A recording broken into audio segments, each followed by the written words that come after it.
नमस्कार दोस्तों, हम फिर से लेकर आ चुके हैं आप लोगों के लिए शाम की सभी ताजा और बड़ी खबरें।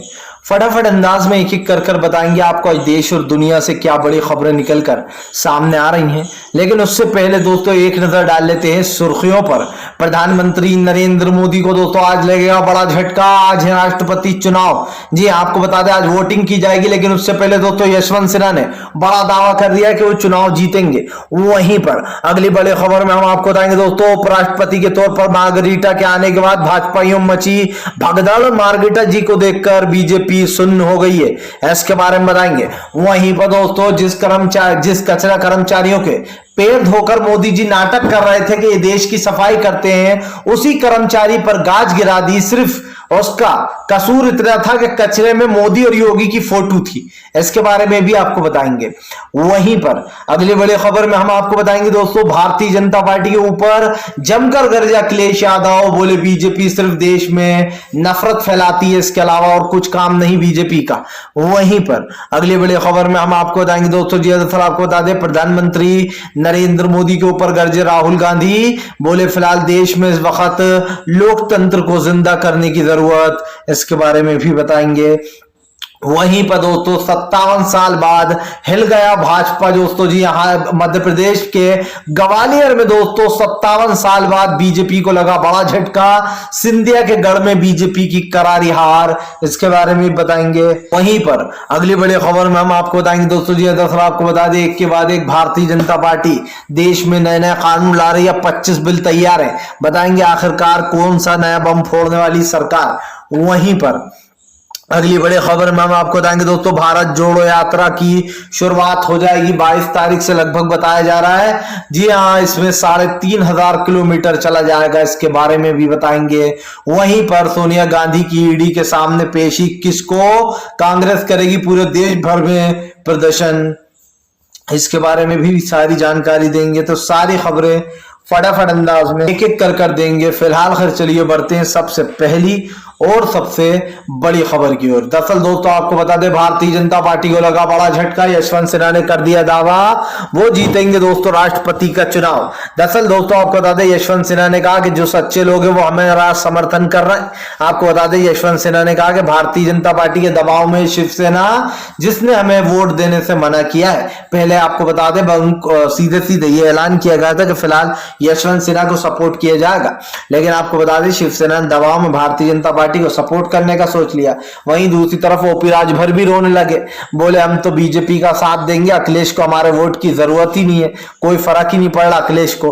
भाई जाहिर सी बात है विपक्ष इस वक्त बहुत मजबूत है दोस्तों, और विपक्ष ने यह ऐलान कर दिया है कि वो फिलहाल किसी भी तरीके से झुकेगा नहीं। आपको बताते चले दोस्तों इस वक्त यशवंत सिन्हा को जिताने की पूरी कोशिश हो रही है। आज जो है राष्ट्रपति चुनाव की मतगणना है और मतगणना के लिए दोस्तों वोटिंग जारी है। आपको बताते चले वोटिंग जारी रहने के साथ साथ कई बड़े ऐलान भी किए हैं। यशवंत सिन्हा ने दावा किया कि अगर उनको अच्छे खासे वोट मिले तो वो चुनाव जीत जाएंगे जिन लोगों ने उनसे वादा किया है। हालांकि यशवंत सिन्हा ने यह आरोप भी लगाया कि बीजेपी प्रजातंत्र को समाप्त करना चाहती है, लोकतंत्र की हत्या कर रही है। वहीं दूसरी तरफ दोस्तों ये साफ दिखाई दे रहा है कि राष्ट्रपति चुनने में बीजेपी जरूर घोटाला करेगी, क्योंकि भाई बीजेपी कभी नहीं चाहेगी कि राष्ट्रपति उसका उम्मीदवार ना हो। भारतीय जनता पार्टी बहुत ही चालाक है दोस्तों, वो किसी भी हाल में अपना राष्ट्रपति चुनना चाहेगी ताकि वो आने वाले जो 25 बिल हैं उनको भी पास करा सके। एक के बाद एक बिलों पर मोहर लगवाई जाएगी। लेकिन जाहिर सी बात है दोस्तों इस वक्त जो विपक्ष है वो जमकर गुस्से में है, और विपक्ष किसी भी हाल में चाहता है कि फिलहाल जो राष्ट्रपति उम्मीदवार है दोस्तों वो विपक्ष का ही चुना जाए। क्योंकि आप देखिए केजरीवाल परेशान है सरकार से, भूपेश बघेल परेशान है, राजस्थान की गहलोत सरकार परेशान है, हेमंत सोरेन परेशान है, लेकिन वो साथ मुंह का ही दे रहा है, वो बात अलग है। लेकिन दोस्तों साफ दिखाई दे रहा है कि जो विपक्ष को परेशान कर रही है मोदी सरकार, कई लोग विपक्ष होकर भी मोदी सरकार के पक्ष में वोट डाल रहे हैं। जाहिर सी बात है कि राष्ट्रपति मोदी सरकार का मतलब आप विपक्ष की तरह मोदी सरकार का साथ देने में लग गए हो, जबकि द्रौपदी जो मुर्मू है दोस्तों वो कभी कुछ बोलती ही नहीं है। तेजस्वी यादव ने कल कहा था ना कि हमें एक राष्ट्रपति चाहिए, मूर्ति नहीं चाहिए जिसको हम रख सके। बेसिकली उनका कहने का मतलब ये था कि वो बोलती तो है नहीं दोस्तों, ना हमने उन्हें कभी अच्छे से बोलते हुए सुना। और आपने यशवंत सिन्हा को तो काफी लंबे समय से जानते हैं, वो बोलते भी हैं और दोस्तों डिसीजन भी जबरदस्त लेते हैं। चलिए बढ़ते हैं एक और अगली बिग ब्रेकिंग की तरफ। बता दोस्तों, भारतीय जनता पार्टी को डुबोएगा सिंधिया। सिंधिया ही जो है दोस्तों भारतीय जनता पार्टी में लगाएंगे सेंध। जी हाँ, विपक्ष ने बोला जमकर हमला। दरअसल दोस्तों आपको बता दें, ज्योतिरादित्य सिंधिया जो है वो कांग्रेस छोड़कर बीजेपी में चले गए थे अपने बागी तेवर दिखाकर।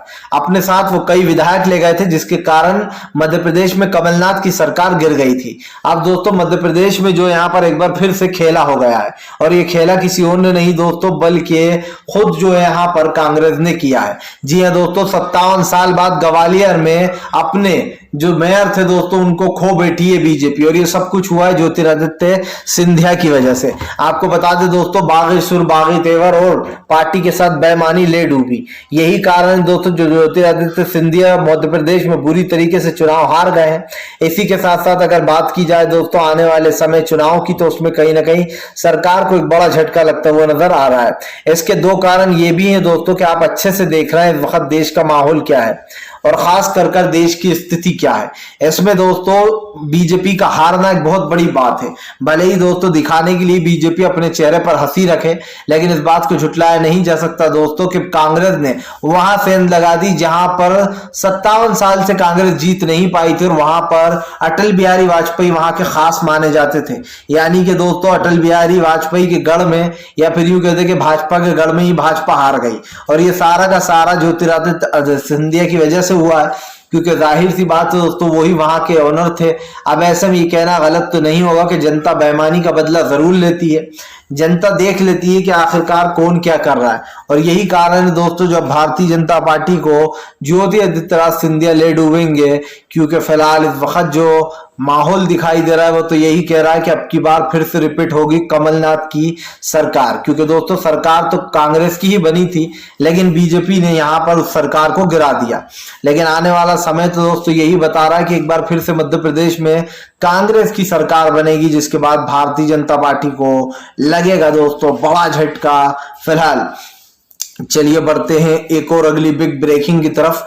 बता दोस्तों अगली जो बड़ी खबर निकल कर आ रही जी है, दरअसल दोस्तों आपको बता दें भारतीय जनता पार्टी को दोस्तों आपको बता दें जमकर गरजे अखिलेश यादव। बोले फिलहाल जो जितने भी बीजेपी के नेता हैं वो सिर्फ झूठ फैलाने में लगे। दरअसल दोस्तों आपको बता दें जिस तरीके से बीजेपी झूठ फैला रही है उसको लेकर अखिलेश ने जमकर भड़ास निकाली।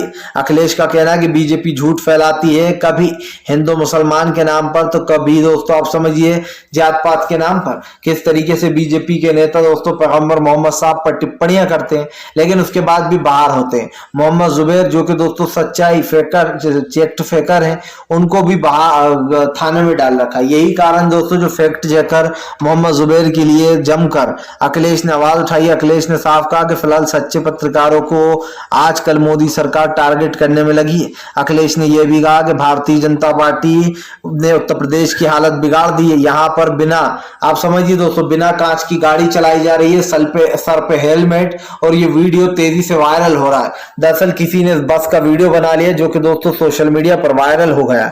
आपको बता दें इस बस में ड्राइवर बिना कांच की बस चलाता हुआ नजर आ रहा है, जिसमें उसने हेलमेट लगा लिया। अब आप समझ सकते हैं दोस्तों कि बस चालक को हेलमेट लगाने की जरूरत पड़ी। जिसने वीडियो बनाया लगभग उसने 2 से 3 किलोमीटर तक दोस्तों बस का पीछा किया और इस वीडियो को बनाया। जाहिर सी बात है दोस्तों सरकार की जो कामकाज है या फिर सरकार के जो तौर तरीके हैं उससे विपक्ष हमेशा नाराज रहता है, खासकर तब जब विपक्ष को बोलने नहीं दिया जाता। अब आपने देखा कि मानसून सत्र शुरू होने वाला है, लेकिन उससे पहले ही तानाशाही का एक अलग ही किस्सा किताब लिख दी गई है, जिसमें अपशब्दों का खेला किया गया है। ये खेला ही कहा जाएगा दोस्तों, क्योंकि बीजेपी अच्छे से जानती है कि इन्हीं शब्दों से मोदी सरकार को पार्लियामेंट में घेरा जाता है, और जब पार्लियामेंट में मोदी सरकार को तानाशाह और दोस्तों जुमलाजीवी किया जाता है तो वो टेलीकास्ट होता है, और मोदी सरकार को ये बिल्कुल अच्छा नहीं लगता कि उनके बारे में कोई बुरा लिखे, बोले या पढ़े। यानी कि मोदी सरकार पूरी तरीके से लोकतंत्र को हत्या कर देना चाहती है, प्रजातंत्र जो है अपना जारी करना चाहती है, और ये साफ दिखाई भी दे रहा है। कई सालों से हम देख रहे हैं कि बीजेपी की जो तानाशाही है दोस्तों, या फिर जो तानाशाही वाला रवैया है वो बढ़ता चला जा रहा है।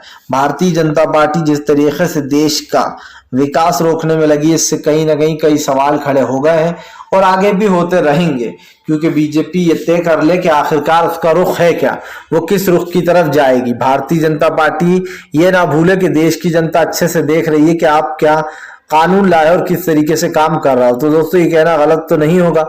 फिलहाल चलिए बढ़ते हैं एक और अगली बिग ब्रेकिंग की तरफ। बता दोस्तों, मोदी सरकार का ढोंग आया सामने। पहले धोए कर्मचारियों के पैर, अब छीन रहे हैं नौकरियां। दरअसल दोस्तों आपको बता दें, मोदी सरकार का भी कुछ दिन पहले का ढोंग आपको याद होगा। ढोंग इसलिए बोल रहा हूं क्योंकि मोदी सरकार अच्छे से एक्टिंग करती है और अच्छा नाटक कर लेती है। आपको बताता चलूं दोस्तों, एक कर्मचारी पर गाज गिर गई है। उसका जुर्म जानकर आप लोग हैरान हो जाएंगे। उसका जुर्म सिर्फ इतना है दोस्तों कि इस व्यक्ति ने मोदी और योगी की फोटो को कचरे के डब्बे में पटक दिया। अब इसने तो पटका नहीं है दोस्तों, जिन लोगों ने मोदी और योगी की तस्वीर को फेंका था उन लोगों ने, दोस्तों आप समझिए, उस व्यक्ति ने, सफाई कर्मचारी ने वहां से फोटो उठाया और उस कचरे में इन दो फोटोओं को डाल दिया कचरा उठाते समय।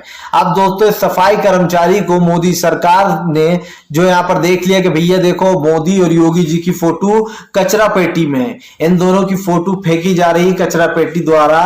बस फिर क्या था दोस्तों, उसका कचरा कर्मचारी पर, गरीब पर गाज गिर गई, उसकी नौकरी छीन ली गई। अब आप समझिए दोस्तों, इस दुनिया में न जाने कितने बड़े बड़े सेलिब्रिटी, कितने बड़े बड़े दिग्गज महान लोगों के फोटो दोस्तों कचरे में पड़े रहते हैं। यहां तक मैंने तो दोस्तों बड़े बड़े भगत सिंह और भी बड़े बड़े नाम जिन्होंने हमारे देश की आजादी में हाथ दिया था, सबसे बड़े महाबापू गांधी जी, उनके भी दोस्तों मैंने कचरे में फोटो देखे।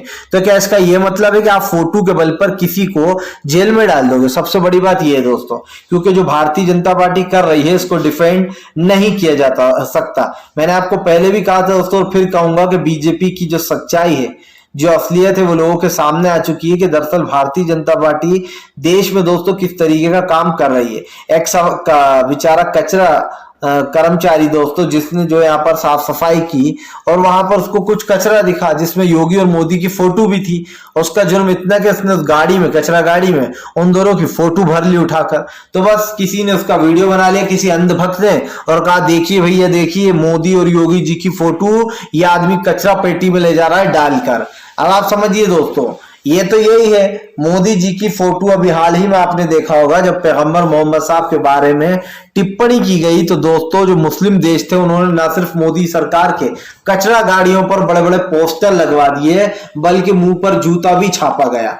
और इतनी ज्यादा बेइज्जती मैंने किसी प्रधानमंत्री की अब तक नहीं देखी थी जितनी नरेंद्र मोदी की देखी थी। तो क्या वो बाहर देश में जाकर भी बदला लेंगे? नहीं लेंगे। क्यों?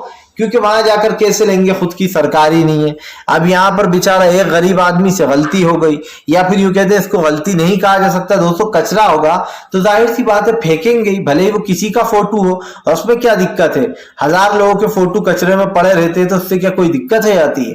लेकिन मोदी सरकार को बस अपना बड़प्पन बताना होता है। उन दो लोगों को, उस बेचारे कर्मचारी को नौकरी से निकाल दिया गया और उसके ऊपर गाज गिर गई।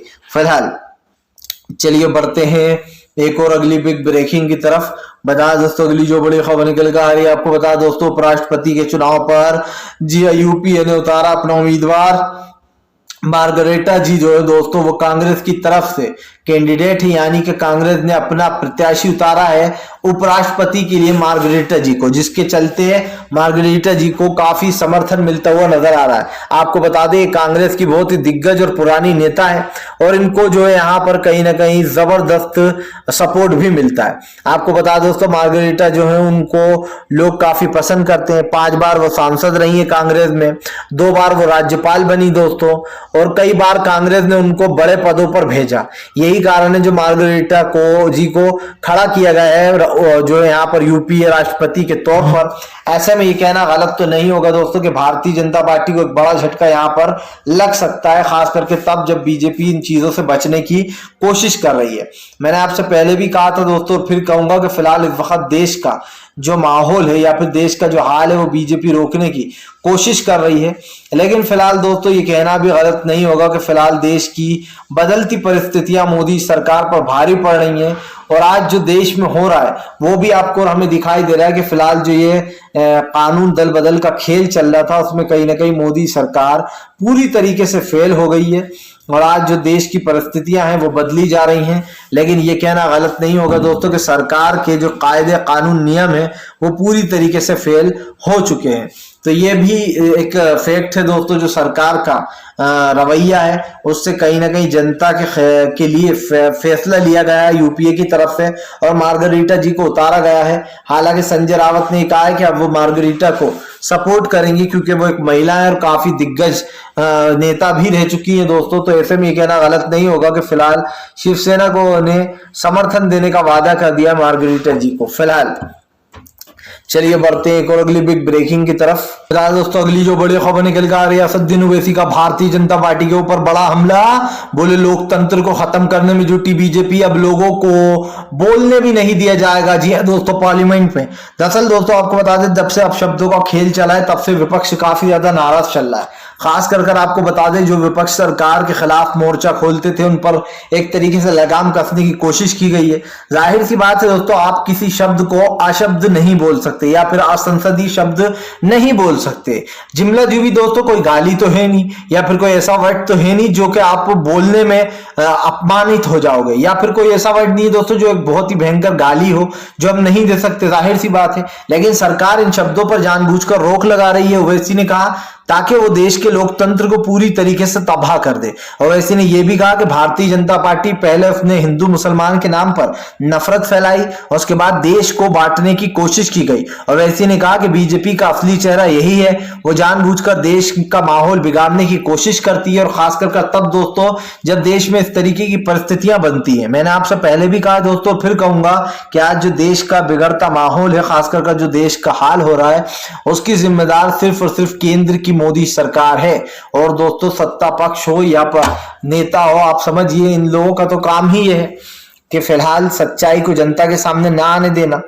जब कांग्रेस के जमाने में थोड़ी थोड़ी महंगाई बढ़ती थी दोस्तों, तो बीजेपी ये जुमला छोड़ती थी कि देखिए कांग्रेस के जमाने में कितनी महंगाई बढ़ती जा रही है। लेकिन दोस्तों अब जब वही काम बीजेपी 4 गुना ज्यादा कर रही है, महंगाई को दोस्तों सबसे आगे ले आई है, तब दोस्तों इस सरकार को सच्चाई से कोई फर्क नहीं पड़ रहा।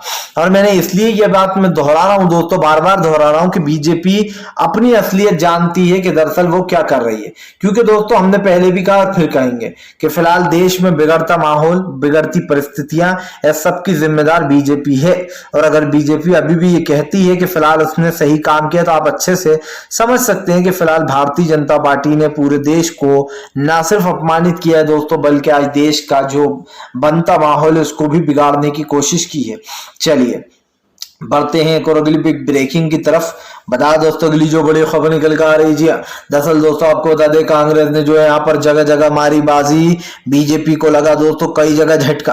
दरअसल दोस्तों आपको बता दें, भारतीय जनता पार्टी कई साल बाद चुनाव हार गई जी ग्वालियर में, जिसके बाद सुनने में आ रहा है कि अब कई लोगों का गुस्सा सिंधिया पर निकल सकता है। वहीं दूसरी तरफ में दोस्तों आपको बता दें, बीजेपी जो है वो खास कर जब विधानसभा चुनाव आएगा मध्य प्रदेश का 2023 में आएगा दोस्तों, क्योंकि अब अगले साल मध्य प्रदेश में चुनाव होगा, फिर से एक बार पीएम सीएम का चुनाव होगा। ऐसे में दोस्तों हो सकता है मामा शिवराज के हाथ से पूरी तरीके से सत्ता फिर से जाएगी, क्योंकि जाहिर सी बात है मामा शिवराज को लोगों ने इसीलिए टाटा बाय बाय कर दिया था क्योंकि दोस्तों अब उनके राज्य में घोटाले बहुत होने लगे थे। आपको याद होगा पानी घोटाला, पानी बेच दिया गया था पूरे मध्य प्रदेश का, जिसके बाद लोगों ने उनका ये पोल पट्टी खोलना शुरू कर दी थी। कई ऐसे बड़े बड़े घोटाले हुए जिसके बाद मामा शिवराज को लोगों ने सीधे सिरे से नकार दिया। लेकिन उसके बाद भारतीय जनता पार्टी ने सरकार गिराकर खुद की सरकार बना ली। अब फिर से एक बार दिखाई दे रहा है दोस्तों कमलनाथ का जादू मध्य प्रदेश पे चलेगा। फिर से एक बार जो हो सकता है कि यहाँ पर मध्य प्रदेश में कांग्रेस की फिर सरकार बनेगी दोस्तों, क्योंकि अब लोगों को कांग्रेस पर भरोसा है। जिस तरीके से महंगाई बढ़ रही है उस पर अगर कोई रोक लगा सकता है तो वो कांग्रेस ही है। आपको याद होगा कि मोदी सरकार ने कुछ नियम बनाए थे, ट्रैफिक रूल्स, जो कि कमलनाथ ने लागू नहीं किए थे। यहां तक कि पेट्रोल डीजल के दाम भी नहीं बढ़ाए थे। फिलहाल ये तो साफ है कि अब आने वाली राजनीति में दोस्तों काफी उलटफेर होगा, काफी बदलाव होगा। और जब वो उलटफेर और बदलाव होगा दोस्तों, उसके बाद अपने आप पता चल जाएगा कौन कितने पानी में है और कौन किसकी सत्ता पर भारी पड़ रहा है। फिलहाल दोस्तों जो भी आपसे हो सके वो आप करिए, लेकिन अगर आपको हमारा वीडियो अच्छा लगे तो लाइक करें, चैनल पर पहली बार आए सब्सक्राइब करें और आगे भी इस तरीके की वीडियोस लाते रहिए ताकि देखते रहिए।